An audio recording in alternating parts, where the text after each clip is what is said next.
Live from the Ancobian capital, Lumumba, the news source of the African continent, Habari Network International.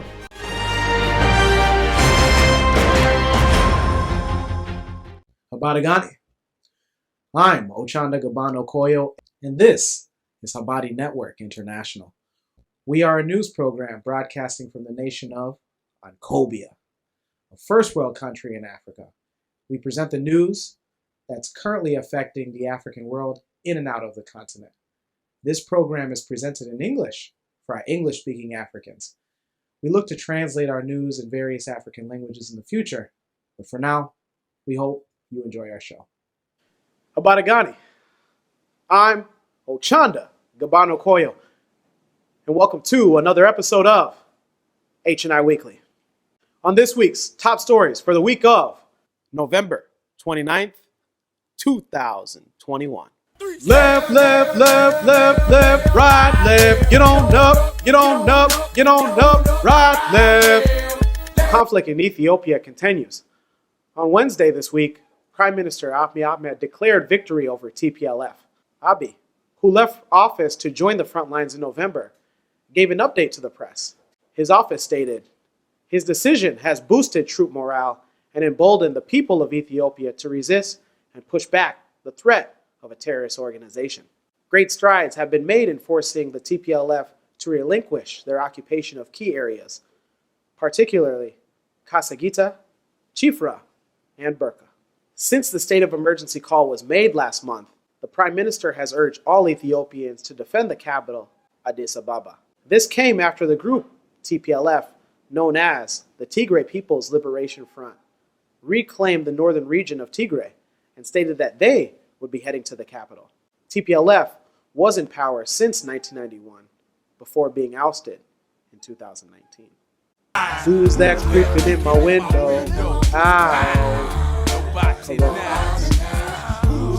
As of December 4th, 2021, COVID-19 numbers of the continent have reached 8 million cases. Meanwhile, over 8 million have recovered.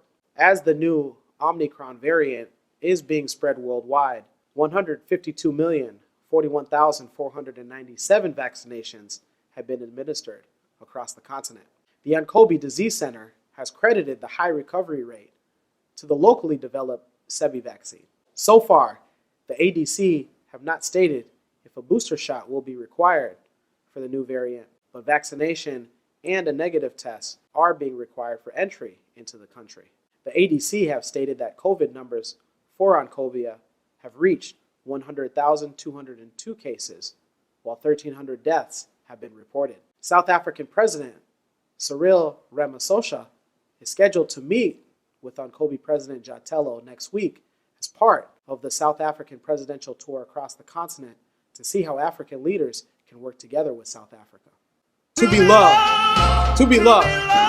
Oh, what a feeling it is to love. On Monday, the island nation of Barbados became a republic after officially inaugurating President Sandra Mason. Barbados removed itself from British rule officially in October of this year after having England's Queen Elizabeth operate as its head of state. President Mason will be joined by Prime Minister Mia Mottley. Together, they make up the only African and Caribbean country to be women-led in Parliament. Tuesday's celebration at the Barbados capital of Bridgetown highlighted the induction of international pop star Rihanna as a national hero for her, quote-unquote, extraordinary commitment to the land of her birth. The Ankobi ambassador to Barbados, Wani Laku, and other African officials were in attendance.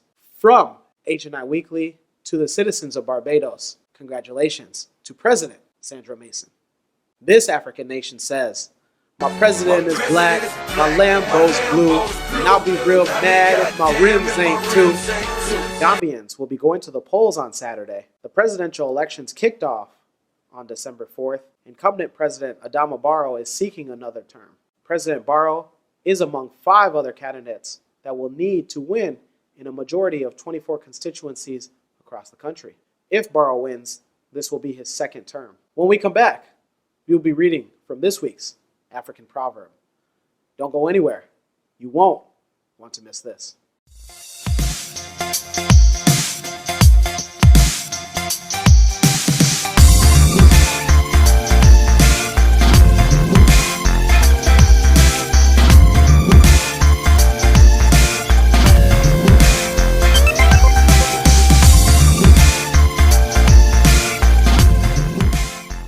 What's happening, young whippersnappers? It's Uncle Ed here, Ed Johnson. And I'm here today to talk with you about some business. Yes, sir. Talking business with Uncle Ed. We're gonna talk about some things that your daddy should have told you. But it's alright. Your Uncle Ed is here. And we're gonna get you straight today. Hello, I'm Ochanda Gabano Koya with HNI Weekly. First, I want to say thank you for tuning in and watching here every week.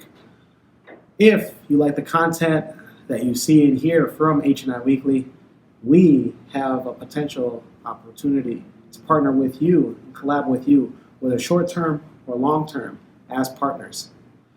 Again, if you'd like to reach on out to us, reach on out to the email address above me.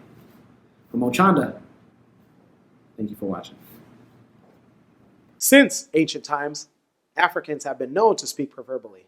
And here at HNI Weekly, we don't typically break tradition. Let's go ahead and pick from the jar of African Proverbs. Shake, shake, shake.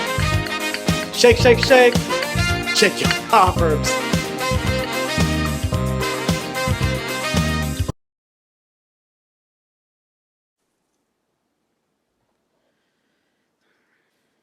And this week's African proverb comes from the country of Kenya. And it reads, "Do not follow a person who is running away." Once again, do not follow a person who is running away. My interpretation of that is, watch who you take advice from.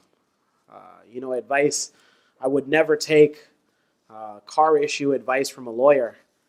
And the same, I would never seek medical advice from a garbage man. Again, watch who you're taking the advice from. And you, sir, what is your interpretation of this week's African proverb?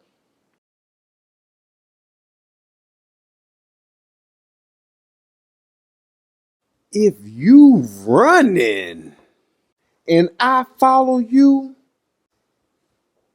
if you jumped off a cliff, would I do the same thing too?